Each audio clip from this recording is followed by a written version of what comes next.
Thomas Mario Costanzo, known in the Bitcoin world as Morpheus Titiania, was sentenced by a federal judge to 41 months in prison this week for conspiring to use the cryptocurrency to launder drug money. Costanzo, 54, was found guilty by a federal jury on March 28 of money laundering in the case, which has attracted national attention by Bitcoin enthusiasts. In a July 30 sentencing hearing, Arizona U.S. District Judge G. Murray Snow gave Costanzo credit for the 16 months he's served in jail since a federal task force raided his Mesa apartment in April 2017. A prosecution sentencing memo paints Costanzo as a zealous, sometimes violent, anti-government techie who loved using his skills to subvert the law.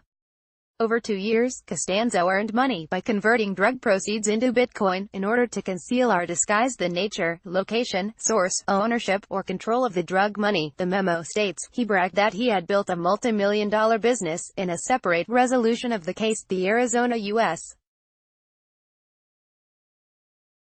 Attorney's Office announced on Wednesday, prosecutors have reached a deal to forfeit about $225,000 in bitcoins from a second man accused in the case, Peter Steinmetz, the Tempe brain scientist who made the news in July 2014 after being arrested for an incident in which he brought a loaded AR-15 he'd brought to Phoenix Sky Harbor International Airport and visitors complained it had been briefly pointed at them. He said he was conducting a gun rights demonstration. Steinmetz was indicted along with Costanzo in June 2017 on charges of operating an illegal money-transmitting business, and knowingly managing a digital currency exchange business without a proper state or federal license. Costanzo faced additional charges. Thomas Costanzo, Maricopa County Sheriff's Office. As Phoenix New-Times detailed last year, Steinmetz's case fell apart, resulting in dismissed charges, after he and his lawyer presented evidence from undercover recordings showing that Steinmetz had balked at the idea of using Bitcoin to knowingly aid any illegal acts. The men have to give up about $600,000 in bitcoins in a forfeiture proceeding related to the case. Costanzo owned about 50 of 80.9 bitcoin seized in the case, worth an estimated $375,000, and Steinmetz had the other 30, worth about $225,000. After the raid on Costanzo's home, some online case watchers suspected Costanzo might have been a victim of heavy-handed government interference against Bitcoin, the popular cryptocurrency that can be tough for law enforcement to trace when it's used in crimes. Costanzo's federal public defender, John Sands, argued in his own memo to the court that Costanzo would be getting unfair treatment unless sentenced to time served because other people convicted of illegal Bitcoin dealers had not received long prison sentences. But the feds had damning evidence against Costanzo, who has numerous past convictions for crimes including assault, fleeing police, and resisting arrest. Besides the financial and computer evidence, undercover agents posing as big-shot heroin and cocaine dealers collected audio recordings of black market deals with Costanzo that reveal his full knowledge, if not pride, in what he was doing.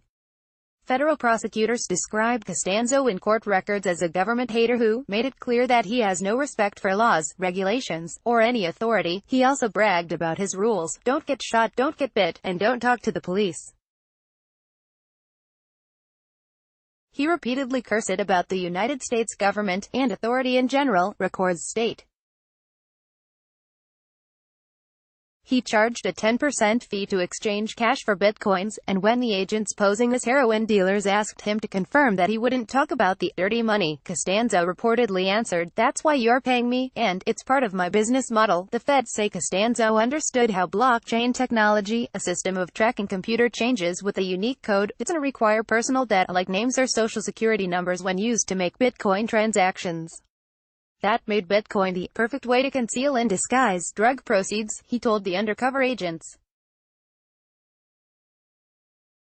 Peter Steinmetz's mugshot following his arrest in 2014 at Phoenix Sky Harbor International Airport. MCSO. The probe of Costanzo began after law enforcement officials saw an online ad he posted, offering cash transaction services of up to $50,000. He later provided the undercover agents with Bitcoin, after they explained they needed to hide their illicit proceeds.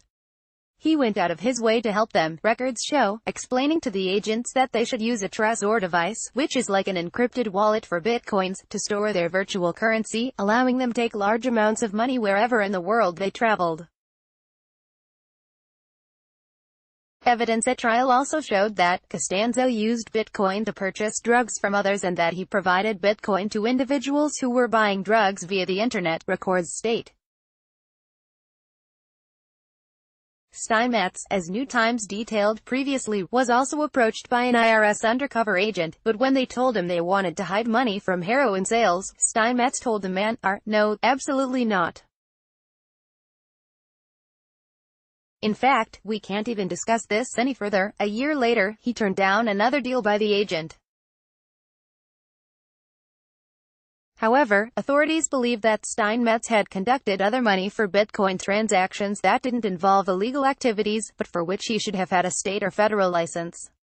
In his deal with the government, Thursday's news release states, Steinmetz won't be prosecuted, but he's agreed to forfeit $54,000 in U.S. currency in addition to the 30.9 Bitcoins. Dr. Steinmetz agrees that going forward, and for the next 2 years, he will only purchase or sell virtual currency on exchanges registered with the Financial Crimes Enforcement Network, also known as FinCEN. The release states, "We are pleased that the government recognized that there was not a basis to prosecute Drive Steinmetz," said Steinmetz's lawyer, Lee Stein. "We are also pleased that the government was willing to work with us to find a resolution that made sense under the circumstances." Dr. Steinmetz is looking forward to putting this matter behind him. The case involved an alphabet soup of law enforcement agencies, the release notes, taking part in the investigation under the U.S. Department of Justice's Organized Crime Drug Enforcement Task Force, where the IRS, the Drug Enforcement Administration, U.S. Immigration and Customs Enforcement, Homeland Security Investigations, the Scottsdale Police Department, the Maricopa County Sheriff's Office and the United States Postal Inspection Service also helped out.